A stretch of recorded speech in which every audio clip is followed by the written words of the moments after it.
Hello, everyone. Welcome to our December edition of The Pitch. I'm your host, Dave Keller. I'm the Chief Market Strategist here at StockCharts.com in Redmond, Washington. The Pitch is one of my favorite shows because we bring in three guest experts and we talk stocks, we talk markets, and we share ideas. And the idea is we have three guest panelists. Each of them will have an opportunity to present 5 different ideas. We'll review them individually and then discuss them as a group. And I have found, after hosting this show a number of times, some really good ideas and really good thoughts tend to come out of bringing together a group of knowledgeable market experts.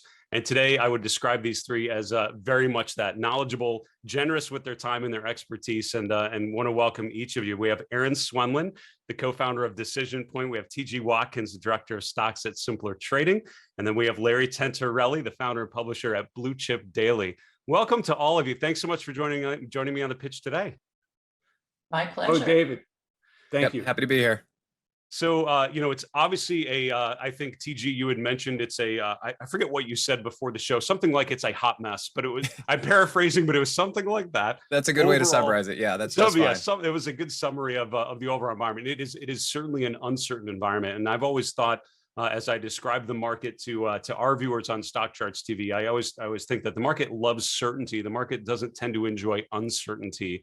And it feels like we have uncertain times here, but the reality is, no matter what the market is doing, we have to, most likely have a portfolio. We have to figure out where to allocate capital and what sort of decisions we need to make. So thank you guys each for bringing some expertise along with you and sharing your ideas. Erin, we're going to start with you. And you've been on the show, on the pitch a couple times before, right? Indeed I have. So it's always fun. You always do a great job of highlighting the decision point methodology using indicators like the PMO, which I'm sure a lot of the viewers on StockCharts TV are familiar with because you've done a great job of highlighting them. Kick it off. You start with Heightened Celestial Group. The floor is yours. All right. Well, let's dive right on in. Let me get my glasses on so I can see. All right. So at this point, I really liked Heightened. So we're seeing a lot of action in consumer staples right now. And a lot of that, I think, is because of what you were talking about, Dave, the uncertainty in the market. So I did bring in 2 consumer staples stocks. And this is the first one, Heightened Celestial. And you can see a really nice bottoming formation here. What I really liked about this chart, what really stuck out to me, was the positive OBV divergence. I love seeing those. Typically, when you get those, you're going to get a nice sustained rally out of those. My PMO, as you were talking about, has that nice crossover buy signal. And we can see that price, as of yesterday, is trading above that 50-day EMA. Hasn't really seen that territory since the big gap down. So I think that that is positive. I also like that the RSI is positive above that net neutral 50. And then, of course, stochastics are rising nicely. I started using stochastics. I really like how they are very short term in nature, whereas my PMO tends to be a little bit more intermediate term. So when I see all of those working together, I have to say I really like that. I always put a stop level on my charts. I do a stock pick newsletter called Decision Point Diamonds, give everybody 10 stock picks a week. And so whenever I present a chart, I always put a stop level on it just for protection for, of course, my viewers and readers, but also to kind of cover my butt too. So if it does go south, at least we do have a stop level listed there. So like Heightened Celestial, a great one sitting in that consumer staples area. Food products in particular are really starting to outperform as well. Great example. Second pick, same sector, consumer staples, now KHC, Kraft Heinz. Yes, and I've been watching this one for a couple days. On Monday during my Decision Point show, I talked about Kraft Heinz. It was really lining up nicely with that double bottom. It's come way down and it hits a really interesting support level there. You can see it more on the weekly chart, but that double bottom really got my attention. And then notice that all the indicators at the time were really starting to move in the right direction. And honestly, I didn't put it in there, but you kind of have a positive OBV divergence. Like, I guess it's a little more of a confirmation on that double bottom, but Today, it's a confirmed pattern. We're getting that great breakout. Sorry, guys, that you didn't get to see this chart earlier, but of course, if you watched the decision point show, you didn't get to see it earlier. But again, another one where it's above that 50-day EMA for the first time since a gap down earlier in mid-November. So I think that one looks really good. Now we're moving into a little bit more aggressive area. I wanted to bring not only some defensive areas, but I did want to cover a couple of more aggressive stocks, but with the caveat, and I think I might have written to you about this, with the caveat that if the market starts to kind of make that turn to the downside, those two staple stocks that I brought are going to more than likely outperform, whereas biotechs, which this is in, and some of those more aggressive areas, maybe aren't going to perform quite as well as those defensive stocks. But like I said, I wanted to bring both. Illumina, I think, is a great biotech in that space. It's a large cap. It's been beat down quite a bit, dropped below some support levels there from back in January and in March. And now we have that really nice bullish falling wedge. I'm a chart pattern fanatic, and I love seeing those patterns. The falling wedge is great. And with that breakout we got yesterday, that confirmed that pattern. And we did get a close just barely above the 50-day EMA. Looks like we're getting a pullback here. But again, when the market kind of goes south, a lot of these aggressive stocks, aggressive industry groups maybe don't perform quite as well. But I still think with that breakout, this still looks pretty good. Stochastics, they did turn down a little bit, but as long as they're staying above 80, and oscillating above 80. You can see back in June when stochastics were above 80 and oscillating, that's when you're going to get those sustained rallies, and that's what I'm always looking for. My PMO, excellent, got that crossover buy signal in oversold territory. Volume was coming in as well, the positive volume. So I really liked the way Illumina was set up. And the next one.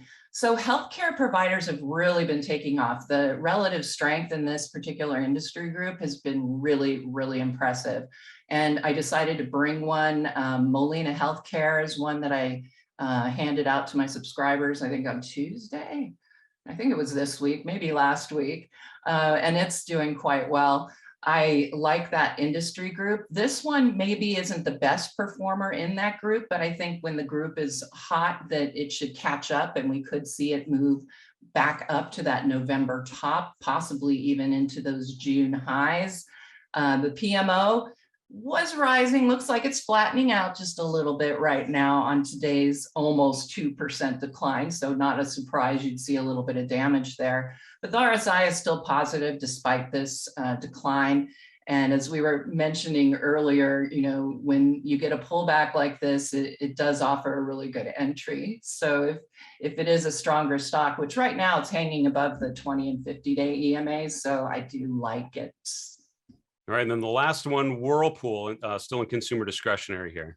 Right, so consumer discretionary, obviously a more aggressive group, and honestly, that sector has been not performing that well. It had its moment in the sun in October and November, and now it seems to be pulling back. But I decided to pick this one in durable household products. I think of it more as a hybrid discretionary stock. I think that durable household products kind of has a little bit more of that consumer staples feel to it. And this chart was set up really nicely. So I had to bring this one from yesterday. You can see that we have that nice breakout above that November top, which is getting some great follow through. You can see the PMO had just given me a crossover buy signal when I picked this yesterday, and the RSI is positive. It is getting just slightly overbought, but I don't think that that's going to be a problem just yet, especially when I look at stochastics, again, above 80, moving higher. We just want to see those stochastics stay above 80, oscillate above 80, and you're usually in good stead. So I think Whirlpool looks really nice right now as well. And like I said, it's sort of a hybrid. I do think of this one a little bit more as a staple rather than a cyclical, but that's me. So those are my 5.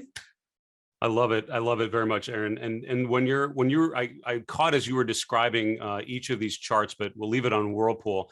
Can you just help me understand, how would you prioritize? You have a series of different indicators, right? We're looking at price, moving averages, RSI, the PMO, OBV, stochastics, all a little, obviously some differences with each of those. How do you make sense of those? Do you prioritize them in a certain way? Are you looking for a certain combination? But help people understand how you sort of take all of those into a mosaic that allows you to make a decision?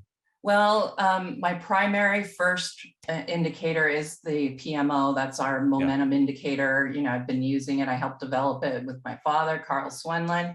So as I tell my subscribers and the people in my trading rooms, I'm not going to buy a stock unless the PMO is moving higher. I just won't even bother. I'm not going to present a stock unless the PMO is moving higher. I want to see momentum. I'm all about new momentum. That's what I'm always trying to find. So that's my primary. But the RSI, that gives me that overbought, oversold as far as where is price, what's the condition of price. Stochastics, like I said, kind of a new one that I've added because really it's just a very good short-term indicator. So I kind of lean on that a little bit as well. OBV, is more of kind of interest level. I'm looking for divergences. So I generally kind of leave that one behind a little bit because it doesn't need to be, in a positive divergence for me to use it. But what I'm looking for on stocks in any time frame is a PMO that is moving higher, just about ready to cross over, and an RSI that isn't too overbought. And of course, for me, stochastics rising, especially when they're rising strongly, that's when I'm looking for my entry. I time my entries in my trading rooms off a 5-minute candlestick chart, which is a whole nother subject that I could talk about. Yeah, with the multiple time frame aspect. I love that idea, Erin, of having your main, the one that the PMO as the main gauge, the other things sort of complement that, help you validate it. So let's recap Erin's 5 picks. Erin, thank you so much for that. That was well done. I appreciate you talking through each of those. 2 within consumer staples, we had Hain Celestial Group and Kraft Heinz. 2 healthcare names, we had Illumina and Community Health Systems, CYH. And then we finished off in consumer discretionary with Whirlpool, WHR. Some different patterns represented there, and 5 interesting names to review. Larry, thank you so much for joining us. This is your first time on the pitch. I appreciate your courage and your willingness to come on the show and share put yourself on the line a little bit, but welcome. Thank you, David. I appreciate it. Thank you for having me on. Of course, and I'm sure a lot of people know you from social media. You've when I first got involved with Twitter, I caught Larry Tentarelli as one of the people who was just willing to share a lot of ideas, and that struck me. And getting to know you and your work over time, you tend to just be really open with what you're seeing and what makes sense to you. So thank you so much for being on the show today, and thanks as always for sharing your expertise with everyone. We're just refreshed the start. You've got the charts, and you've got your first chart up here. We're starting in technology with Apple. Sure. So, and obviously today's an interesting day to start with large cap tech with the pullback like we were talking about before. But basically what I brought with me today is 5 of my last stock purchases. So I've got my website, I share my buys and my sells with my members. But basically what I see that happened in the market is on November 30th, when the Fed came out with their new statement that they were going to accelerate their taper timeline, there definitely was a shift in the market. And the biggest shift that I've seen is a shift into higher quality stocks that have current earnings and more reasonable valuations, and a shift out of the high price to sale stocks with no current earnings, the ARC stocks. And to give you an idea, what I use as a reference point, if we take a look on the Apple chart, so November 30th was the date that Powell came out and said, we're going to step up our timeline and get more aggressive.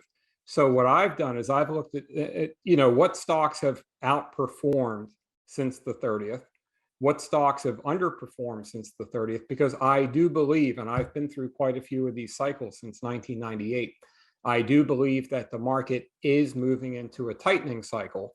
And I believe that there will be a spread between the stocks and sectors that outperform and underperform. So I personally, I sold a lot of my higher beta, Affirm, Airbnb, Snowflake. I sold that. I have right now no positions that don't have any current earnings. So I've got no positions that trade on price to sales. So we'll start with Apple. And what I do think, and what I'm seeing in the charts, is this tech money isn't just going to leave the market entirely, but I do believe it's going to go more into GARP, companies that can generate, current cash flow. So Apple, I took the position in the beginning of December, but as you know, I've got a little bit longer term of a time frame as a position trader and a trend follower. So I focus more on the overall trend. But what I see with the Apple chart, so the first thing that I look for is it's trading over 4 rising moving averages. So the day that Powell came out and said that they are going to start to tighten quicker, Apple was actually up on the day. And I believe we can't see the bar, but it was the end of November. Next day, Apple hit 170. It pulled back sharply, and that's when I took my position. So I took it on the pullback right over that rising 20-day moving average. And Apple's been in a pretty strong uptrend since then. Now it's down today. A lot of tech is down today. What I see as I looked through the tech charts before we came on is stocks like Affirm are down 10%. Upstart's down quite a bit. Adobe, I think, was down 8%. So where I think the tug of war is right now in the tech sector is there's basically 3 types of tech stocks. There's very high valuation, no current earnings, cloud stocks, 50 times sales, things like that. That's one bucket. On the other end of the scale, you've got stocks like Hewlett Packard and Dell that trade at 6 to 8 times earnings. They're in strong uptrends.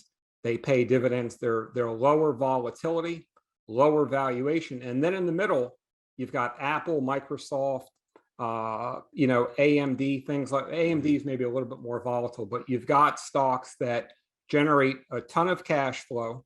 They make money in a variety of environments. And I think Apple, the chart says it trades for 30 times earnings. I think they're growing their sales and profits right around 30%. So if you can get a stock that's going to generate constant cash flow in a jittery market that trades for 1 times the growth rate, I'm seeing money. And if you look at the chart, it's been in a pretty strong uptrend other than today, and today's a volatile day. But, that's one of my top positions right where it sits. Got it. I want to make sure, Larry, we get through all 5 of these charts. Let's get to the second one now in the energy sector, looking at Chevron, CVX. Right. So the interesting thing, so Chevron's near a breakout. It's in an uptrend, 4 rising moving averages, recently held up the 50-day moving average. And the key thing is crude oil pulled back 26% from the peak in the beginning of November. Crude oil pulled back 26%, and Chevron continued higher as crude pulled back. So what I think is if there's any type of a breakout in crude oil, Chevron is just knocking on the door right now. Of the large cap energy stocks that I track, and there's about 40, it's number 1 based on relative strength. And that's a chart that looks like it wants to break out at any time. And I'm holding a position right there. Beautiful. Third chart, back in technology, we're at Microsoft. So similar theme, the mega cap tech trade. Exact same theme with Apple. And we can see it's over 3 rising moving averages. The 20-day started to flatten out. It's held at the 50-day a couple times. I'd like to see it get over 345 and 350. It had a nice recovery week last week. It was up about 6%. But as I said, I think the issue for Apple and Microsoft is all of the selling that's happening in these stocks that are 50 times sales, because when you've got one part of the sector that's so weak, sooner or later it's going to carry over into other parts of the sector. But I do think, based on the chart and the longer term uptrend, I think that Microsoft will be fine. Your fourth idea, still in technology, Nokia, NOK. Yeah. Now, Nokia is a little bit different. So I just took a position in Nokia this morning. And if you take a look, if you go back to November 30th, the stock traded down to about 548 and change. So Nokia is up 9% since the Fed came out and said, we're going to start to tighten. And what I see with Nokia, it shows a negative PE on the chart, but I think it trades at 14 times earnings. It's trading over 4 rising moving averages. The 20-day just crossed the 50-day to the upside. It made a 4-month high yesterday. But the key thing, because I do believe that the market is going to move into more of a focus on profitability and valuation is stocks like Nokia. I mean, if you look at these cloud stocks that are down 50% off the highs, you can see Nokia is very close to a longer term breakout. Hmm. Your last pick, Pfizer, switching gears a little bit, going to healthcare, PFE. Yeah, so Pfizer obviously has had a big breakout. So I took that position the same day that I bought Apple. And what I did was I switched gears in my mind. Once I sat down and I listened to what the Fed said and I saw what the charts were doing, I moved into, I don't want to say more defensive, but I moved into a lower volatility mindset where I'm not getting into these cloud stocks at 50 times sales. They might go up 10% today. I don't want that volatility. So when the volatility starts to pick up in the market, what I want to do is I want to dial down my own personal volatility. So healthcare has been very, very strong. We can see the Pfizer chart speaks for itself. It's been breaking out to new highs for the past 4 days on rising volume. Reasonable valuation, looks like 17 times earnings, 2.5% dividend. What I see, there's a tug of war right now between growth and cyclicals and inflation. That's the storyline every single day. Healthcare is somewhat outside of that conversation. Healthcare has some growth characteristics. They do have pricing power if inflation comes in. And we were talking before the show with consumer staples are strong, real estate strong. Healthcare on my screen is really the strongest group that actually offers some earnings growth. And I've been adding some positions there. I love one of the comments you sort of threw in there, Larry, was there's a rotation, and I'm paraphrasing, to profitability and companies that are actually making money, which makes me wonder how frothy exactly we were before that moment when we're just sort of looking at stocks that are going up. But what I do want to ask you about, just if we take 30 seconds, is, how do you deal? I mean, I think of you as more of a long-term investor, which I would argue you are, and you do such a great job of highlighting these long-term rotations.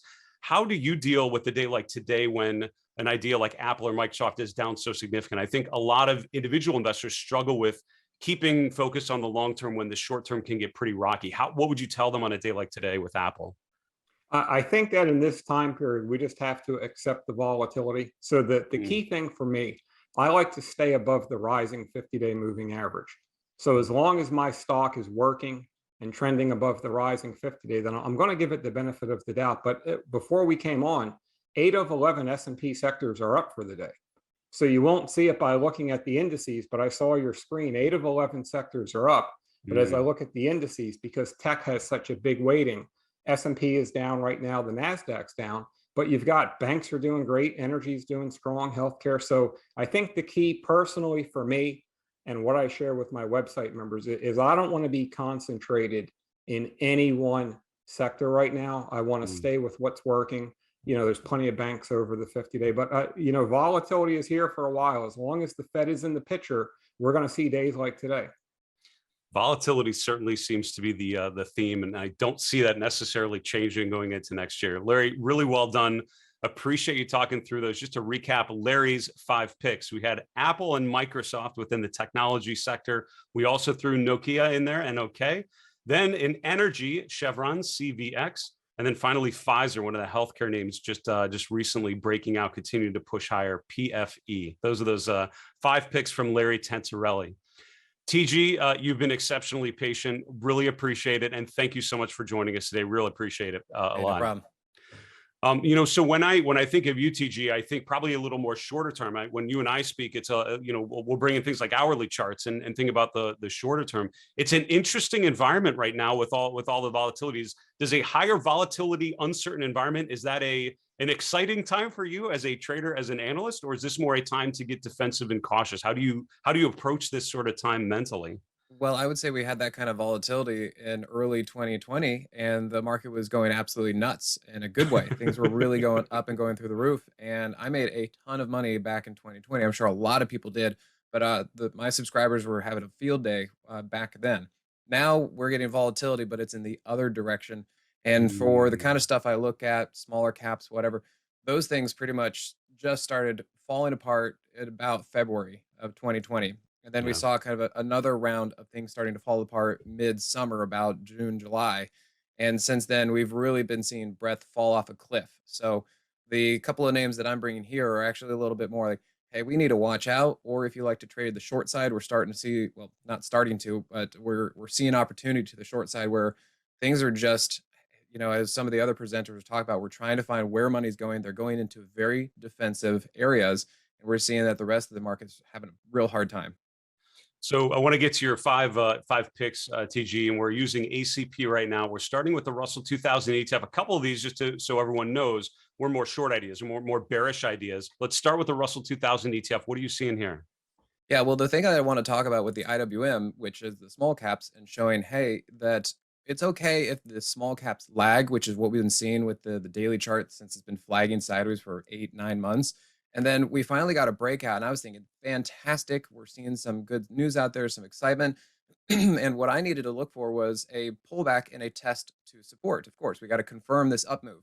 And this is exactly why I try to teach my subscribers and anybody else out there why we need to wait for the pullback and the confirmation of support, because this thing just blew through all of them straight to the downside.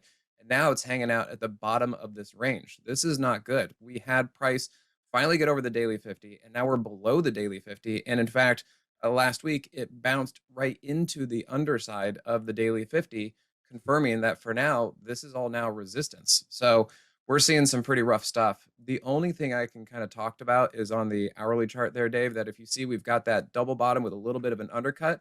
And if you look at the Moxie indicator, we do have positive divergence telling us that there should be upward pressure on this double bottom, but that is not confirmed. If the Moxie indicator continues to stay underneath zero, and if price continues to get rejected by the underside of that hourly 50, it doesn't matter what the indicator is telling us. It's still negative. Things are still going down, and we could see the small caps continue to fall apart.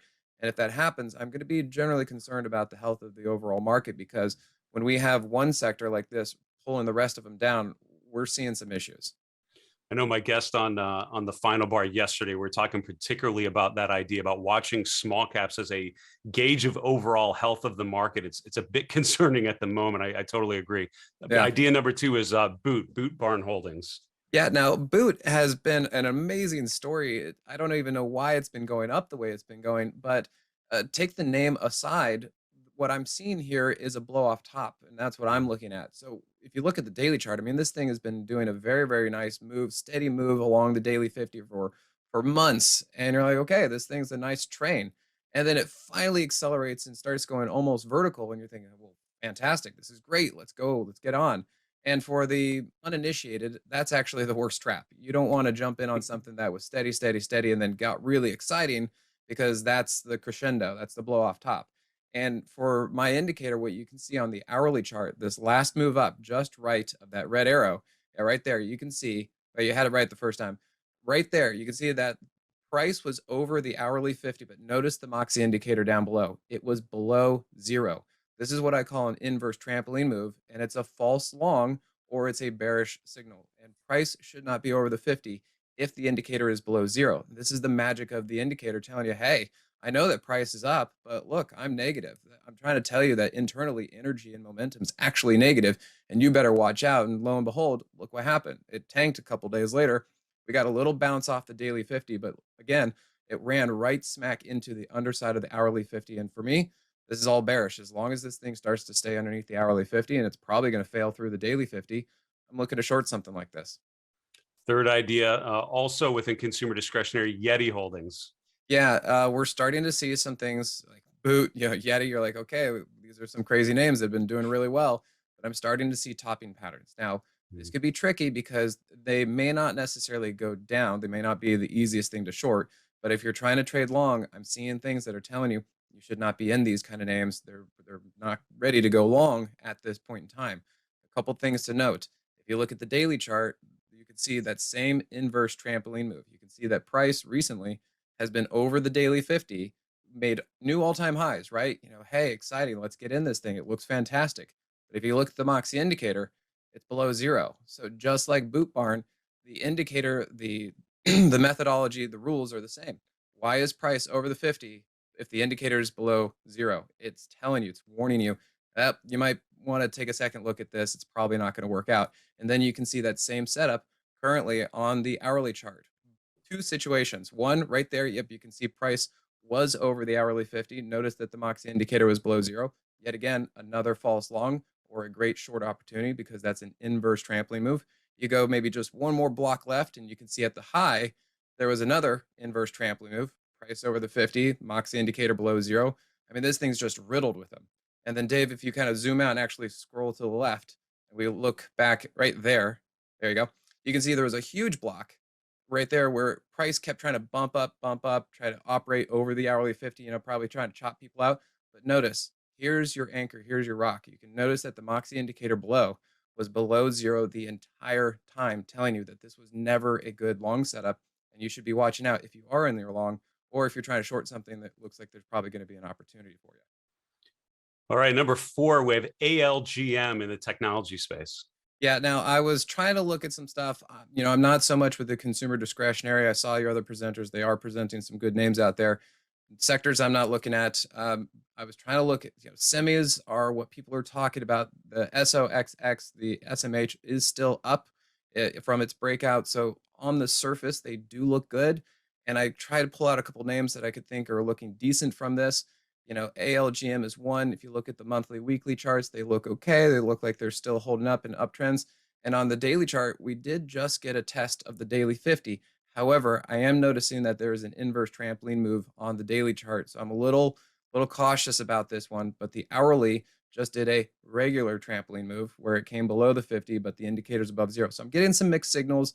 We'll have to see if the daily 50 can continue to hold up. I will express extreme caution on this kind of stuff, because we are seeing tech and some of the semis are starting to get weak because, well, we just had the FOMC and we know that interest rates are going to be raised 2, probably 3 times next year. And tech tends to have a hard time with that.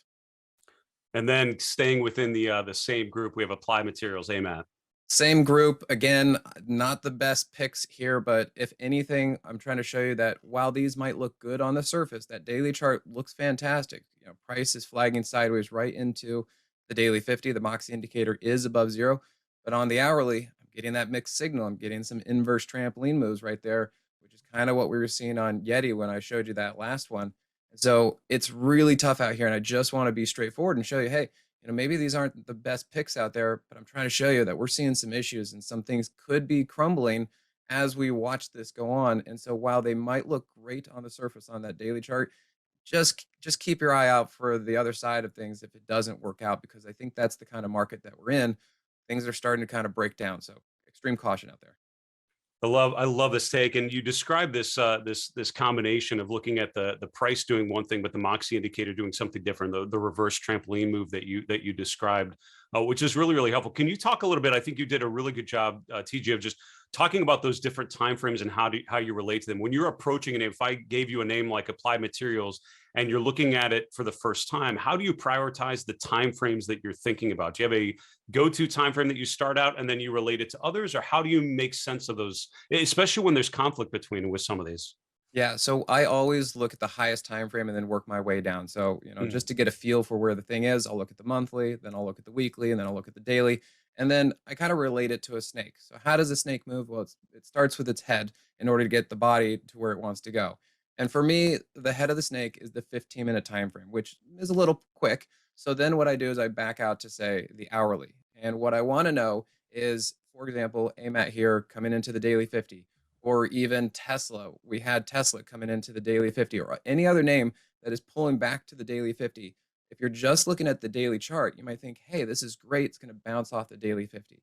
But if you look at the hourly chart, that's where I can start getting a little insight to say, is this actually going to work out? Because oftentimes when price is at the daily 50, if the hourly chart looks like junk or is still below the hourly 50 or is in an inverse trampoline move on the hourly chart is telling me, no, the daily 50 is not going to hold and I'm going to keep moving down.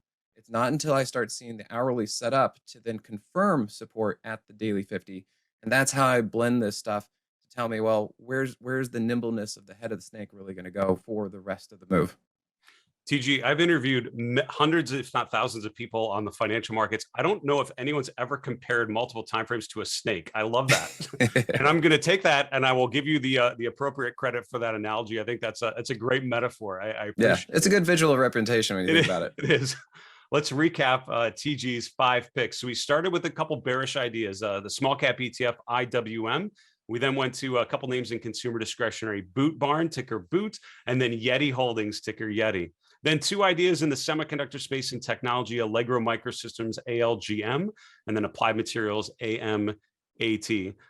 Guys, this has been a lot of fun so far. We want to rotate into the Q&A portion of the pitch. I love thinking of this sort of show as more of a discussion. I often tell people I wish you could be there for some of the discussion before some of these we kick off, because that's when we start talking about random ideas. We were talking about gold miners earlier, and I'd love to start there. I mean, when I look at what we all picked as a group, it was sort of a mix of things. And Larry, you talked about sort of this idea of rotating a little more to the defensive side. A number of you guys highlighted that.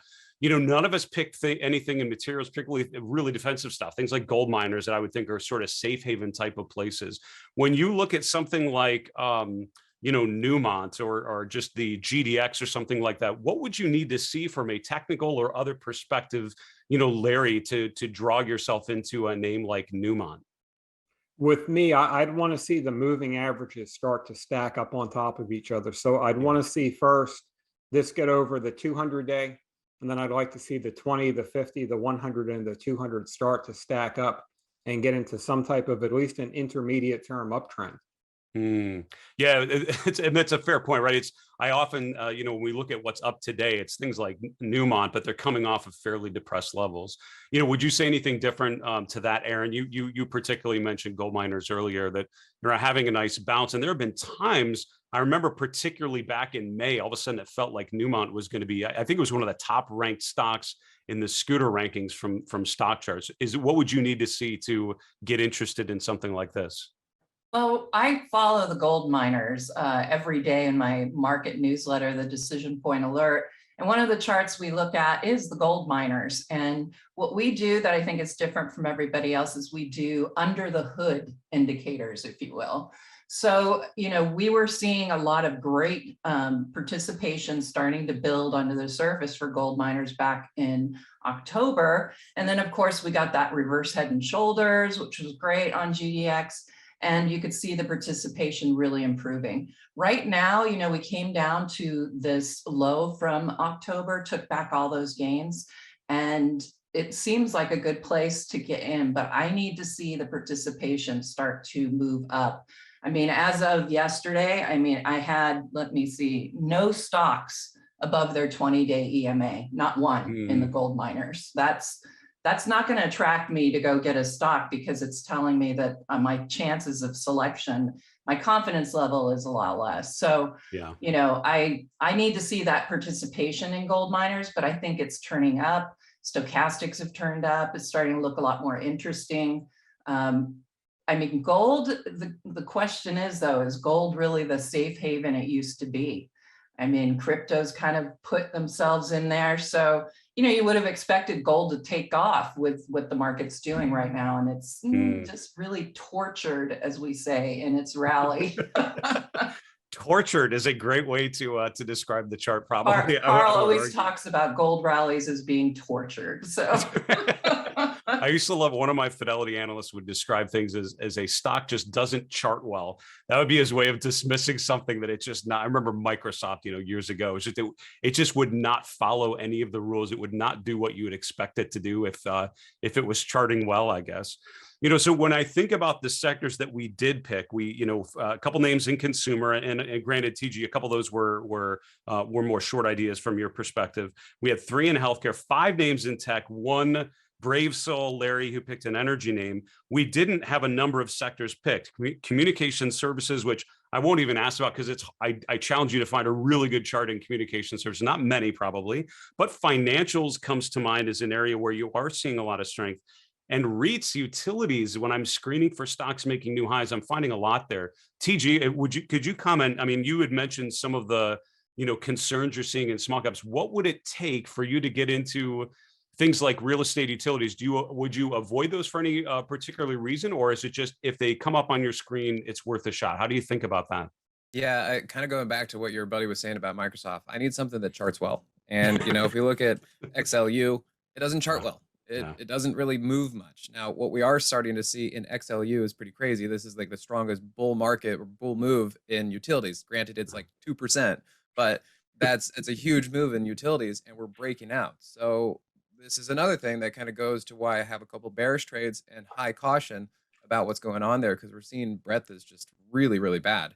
The fact that utilities are skyrocketing, we're also seeing XLP, which, defensive stocks and defensive sectors are skyrocketing. So if real estate is something that's going to show me what I can do, then great, I'll go there. I mean, I really don't discriminate too much as long as the charts work for me. I gotta, hopefully they respect moving averages in the way that I like to trade. Hopefully they're somewhat smooth, and hopefully the Moxie indicator can read the movement pretty well. If it can't, then it falls apart as far as my eye and my brain and my style of trading to even look at these charts, because then I'm just trying to guess at what trend it's doing. I love that. There's a lot of wisdom there, TG, we're talking about. Basically, to summarize, I mean, you're looking for when the conditions look right according to your toolkit. I find a lot of people that manage to lose large amounts of money try to force ideas and force trades when the evidence might not necessarily be there. Larry, you had mentioned in one of the charts, I forget which name, you talked particularly about the dividend component, that it paid a decent dividend. Can you talk to us a little bit? I find a lot of times from a technical perspective, how do you incorporate the dividend component? And when you're looking at price action, some of these names, particularly like real estate or, in financials, you have some higher yielding names that are paying a decent dividend. How does that play into your overall thought process of investability or attractiveness of a chart? Well, that's a good question. And usually it doesn't. But what I did was I did some research recently and looked at past Fed tightening cycles. And I wanted to find what historically worked and what didn't work. And historically, what does work is strong cash flow, whether it's current earnings or dividends. So, but I don't really focus on the dividend whatsoever. So if I'm running a scan and a chart comes up like, a stock like Qualcomm pays a dividend, and I was surprised to see that. I would rather not, as far as a tech stock that pays a dividend, I really don't focus on it too much. But what I do share with my website members is that while I don't look at valuations, if the market moves into a phase where it is right now, where it starts to focus on valuations, then if we see a stock like Qualcomm that's been technically strong, it made a new high yesterday, it's pulling back today. But if we see a stock that's in an uptrend and then it fits into that lower volatility or higher dividend yield, parameters, the market might focus on it as well. But really, from a technical perspective, I just really look at the charts. TG, you'd brought up the Fed, and again, I don't know if we can avoid the Fed on Fed week, right? It was a big week with sort of a muted market environment leading up to the Fed, a big bounce yesterday, and then you're getting plenty of turmoil today. I think of you as a technically oriented investor, trader. How do you relate what you're seeing in the charts to some of those big picture macro themes like the Fed and the prospect of rate hikes going in, next year and even the year after? We're talking about that. How do you relate those and incorporate them in your thought process appropriately? Well, first off, as far as yesterday, we had the FOMC, the market was quiet going into it. Then you had the FOMC and a giant move in the markets. I didn't trust it. I have a rule that I don't trade until the day after the FOMC because I want to see how it settles in. I can't tell you how many times the first move is a false move. And we're kind of seeing that. I'm looking at a lot of stocks that jumped up yesterday are falling apart today. The NASDAQ falling apart, the S&P is pulling back. I mean, I'm just seeing some really serious stuff. And if we had bought yesterday, it would have been a problem for a lot of the things that I'm looking at. And so that's a rule. And secondly, I just, head of the snake, the snake situation, I need to make sure that price follows these moving averages. And right now, if we look at the S&P, sure, it's over the moving averages. Yeah, yesterday, it finally got over the hourly 50. But how about the 15-minute time frame? I noticed that, yeah, price was very high over the 15-minute 50. So my line in the sand is I want to see price pull back and then engage with the 15-minute 50 and look at the S&P from yesterday to today. There was a giant gap. So today I'm expecting price to pull back to the 15-minute 50, which it's doing. And now I have a question of, is it going to hold? I always then use the little phrase, trust but verify. So if I'm looking at something, I'm going to trust that price is going to hold this moving average because that's what I want it to do. But then I need to verify. If it doesn't, then I'm out. So that's kind of how I look at this stuff and say, just, hey, I'll go with something as long as it can prove itself. That's a great take. Erin, when you were talking about when I think of your work and your father, Carl Swenlin, you guys, I think of you, in terms of stock picking, absolutely, but also with a real focus on breadth and market health and market structure. We have this condition where the S&P's failed a number of times now to eclipse 4,700, and you've seen momentum declining, but you've also seen breadth decline. TG mentioned that, looking at small caps in particular. How do you sort of align this situation where we have declining breadth measures by most accounts I would see, versus the idea we still need to be looking for ideas? How do you relate those two? Or, does it tell you to think more risk on or risk off? How do you consider that? Well, I often talk about a confidence factor. If breadth is, you're right, there's been a negative divergence going on there for quite some time, and that's been keeping us kind of on the bearish bias side. We use bias is what we talk about, and our golden and silver cross, we measure on the golden cross index how many stocks are above their have a 50 over their 200, and our silver cross, how many have a 20 over their 50. And those numbers have been declining. In particular, we've lost a lot of stocks with golden crosses, and now we have about 30% of them on death crosses. That's a lot of correction going on under the surface. I kind of remember you coining the phrase a stealth correction or a stealth recovery, seeing those under the surface numbers. But yeah, when we have all of these negative divergences and the volatility in the market, we're kind of going to be out. We're going to be looking at bearish biases. We're kind of known for being very bearish at decision point. I don't think it's correct. More so that we're devil's advocates. And let's face it, the market has continued to go up, but we're always right there for you to let you know when the market looks like it's going south. And all of those negative divergences, that's keeping my exposure down to 10%. I just don't really want to be involved at this point. Yeah. Larry, you had mentioned sort of a rotational environment as you're talking about just the movement just since the last couple of weeks, right? Since the end of November. This year, I would describe as it's been rotational. If there's an adjective I would use to describe it, it's been rotational. You've had fits and starts where cyclicals are working, growth names are working, everything. How do you make sense of that? Or how do you approach that as a stock picker in an environment when it feels like there's no real sustained leadership? There's sort of fits and starts around different groups. Yeah, that's a good question, and it's not easy because there's a lot of there. It's hard, is the answer. It's not easy. This is the most volatility on a sector basis that I can remember, maybe since 2008, realistically. And just when it looks like copper stocks are going to break out, Freeport dropped 7%. Just when it looks, even yesterday, yesterday tech was big to the upside. Semis and all that. Cyclicals were a little bit weaker. Energy was down yesterday. I think banks were flat. And then today you've got the opposite where tech is leading to the downside. Energy and banks are up strong. So the only thing that I've done, I do have more cash than I usually do right now, but I'm spread out, so I've got Chevron and I've got Nvidia, you know what I mean? So I've got gradual exposure. I've got Bank of America, but I've got, Apple.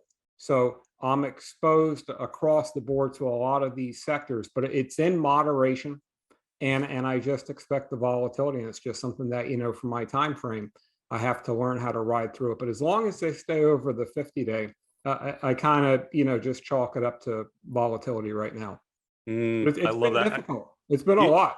Yeah, when you talk about stock picking, Larry, it reminds me a lot of some of my conversations with some of the Fidelity money managers. So this is a compliment where they would, like a Peter Lynch character would pay a lot less attention to the big picture in terms of their positioning. It's if the stock's working, if the story's working, right, own the story, own the stock. And he was not a huge technically oriented investor, but the evidence will tell you when it's not a good time to own things anymore. Right. TG, I promise I'll bring up cryptocurrencies on a limited basis, but I feel like we have to go there, particularly because there's been so much movement. I know you look at cryptos a fair amount, and we don't have to go to like Doge or Shiba or any of these more esoteric ones. But when you're looking at Bitcoin and Ether, is it fair to think of these, do you think, as a risk on, risk off? There's a lot of speculation, obviously, I think reflected in the chart, and these have been coming down pretty good for the last 6 weeks. How do you make sense of that relative to what we've talked about with weakness in small caps in the equity environment? Well, it was interesting because a while ago, people keep talking about Bitcoin and Ethereum being a store of value and a place that you can hide out when things get difficult. And I think that this recent move down that we've seen in Bitcoin and then subsequently Ethereum, more so Bitcoin, I think kind of it makes that caution. It makes it so that you shouldn't just throw everything in there and say, oh, I'm just going to set it, forget it, and it'll be fine. Bitcoin, the cryptos, they are a little neurotic. They're kind of crazy. They move in their own way. And if people need to liquidate it and get out, they will. And I think we also saw that because, there's a lot of hype around it. And anytime you get a lot of hype around something, it kind of goes the other direction. Like we saw Bitcoin reaching new all-time highs a couple months ago. And I think people were thinking, go to the moon and it's going to go to 100,000 by the end of the year. Well, that was a little too much. Everybody got on board. You started seeing it talk too much in the public on TV. Everybody knew about it. And so what does it do? It goes the other way. And it fell through. And I think a lot of people were probably loading up and leveraging, now that you can leverage with it, thinking that it was going to take off from these new all-time highs. And that turned out to be a pretty big trap. And then I think 450,000 accounts got liquidated. And so now we're pulling down. So I look at this as just a trading vehicle. It's cool. I like it. I'm on board with it. I love to trade the miners because they move more than Bitcoin. So it's kind of like my leveraged ETF if I want to trade a miner compared to Bitcoin. But for now, they're just trading vehicles. And I think I like the idea behind it. But man, if we're going to try and make this an actual currency, it's hard to have a currency that fluctuates 30, 40%, because how do you rely on that? I don't know how this is going to be anything that we can really use until it gets more stable. Maybe if Bitcoin reaches $1 million and then just stays there, cool. I don't care what dollar amount it is because it's all relative, but it's got to become more stable. Yeah, stable is not a word I would use to describe most of cryptocurrencies that I've looked at in that space. It's certainly a volatile area, and also I won't embarrass myself by telling you when and at what point on the chart I actually opened a Coinbase account. I didn't transfer any money in there, but I started, and I actually stopped myself. I was like, this feels like a really bad idea right now, and thankfully I held off of that temptation, but I did pretty much open it at the time. You could probably guess by the fact that I won't tell you when it is. Erin, what's interesting is we're talking about that. I get sort of a cautious feel, I think justifiably so, from a lot of us. And I'm in the same way. I'm seeing a market that I've described it as a stalled market, right? We had this big run beginning of November, and then last 6 weeks have really been kind of choppy, flat, as we talked about. But this is supposed to be the seasonally strongest part of the year. We should be talking about this great Santa Claus rally that emerges. How do you think of something like that, sort of that seasonal cycle, what tends to happen this time of the year versus the indicators that we're seeing today? Well, I mean, ultimately, seasonality is interesting, but not necessarily something you want to trade off of. So we pay attention to seasonality, but, honestly, it's the indicators, the technicals on the chart. Just because typically you see Santa Claus, this year I don't see it being as dependable as it has been. If anything, we will maybe trend up into the end of December, but ultimately it's just going to be slop and chop, as one of my email subscribers told me. Sloppy, back up and down. I think John Carter, TG was saying something about drunk Santa Claus and high reindeer. I mean, I think it's going to be a really messy, but ultimately, I'm almost a pure technical analyst, good or bad. And so to me, everything's pretty much baked in the chart. If the technicals aren't there under the surface, then I'm not going to trade just because seasonally, Santa Claus generally comes to town. I mean, I don't know. It looks like having coal in your stocking might not be a bad idea this year. David, to that point, I mean, we saw in 2018, the market did go down right up into the new year. So not too long ago, we saw seasonality just not work. And maybe continue on with a joke. I mean, Santa Claus is getting caught up with all of our shipping delays. Having a little trouble there. He's caught off the coast of California. Yeah, it's a great point, and I think I love your answer, Erin. And I've tended to try to help explain to people, think of seasonal tendencies, not seasonal absolutes. Right? There are tendencies, there are headwinds, there are tailwinds. We never know for sure.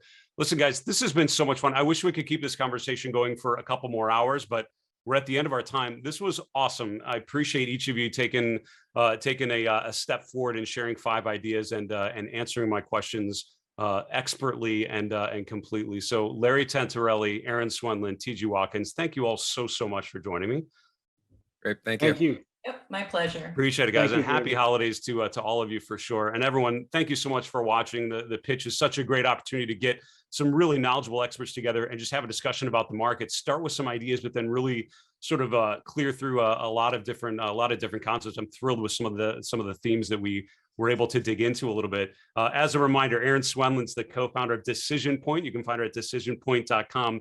And on our shows here on StockCharts TV, TG Watkins is the director of stocks at simplertrading.com, also hosts a show on StockCharts TV. Larry Tentarelli is the founder and publisher of Blue Chip Daily. You can find him at bluechipdaily.com. He's also a frequent guest on StockCharts TV, and we're very thankful for that.